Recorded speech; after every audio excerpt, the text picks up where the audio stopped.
Surat edaran Wali Kota nomor 29 tahun 2021 yang dikeluarkan oleh Wali Kota Palembang resmi memperpanjang kebijakan PPKM level 4 sampai dengan tanggal 2 Agustus mendatang. Hal ini membuat sejumlah mal di Palembang untuk sementara tutup serentak.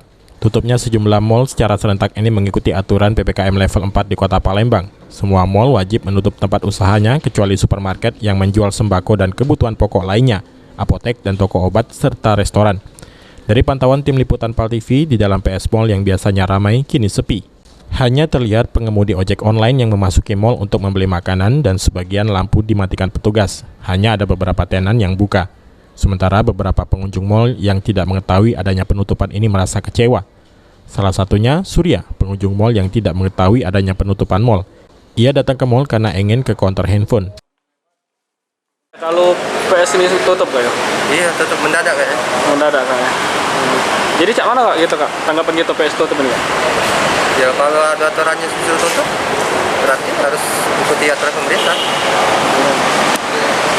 Oke, harapannya cak mana kak ke depannya kak?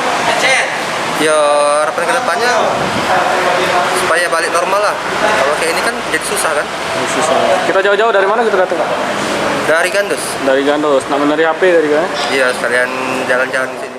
Dwi Minanda, salah seorang pegawai mal mengatakan, hari ini merupakan hari pertama ditutupnya mal, namun ada sebagian tenan yang menjual stok makanan yang masih buka.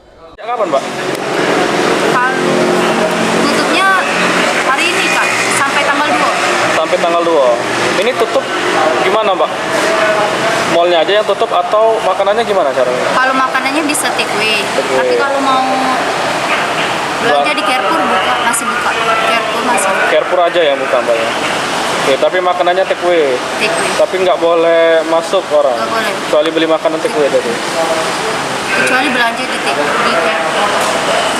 Ini pakai sistem online atau misalnya orang mau beli makanan bisa datang ke sini? Online bisa, pesan di sini bisa Kak. Oh. Iya. Irawan, PAL TV.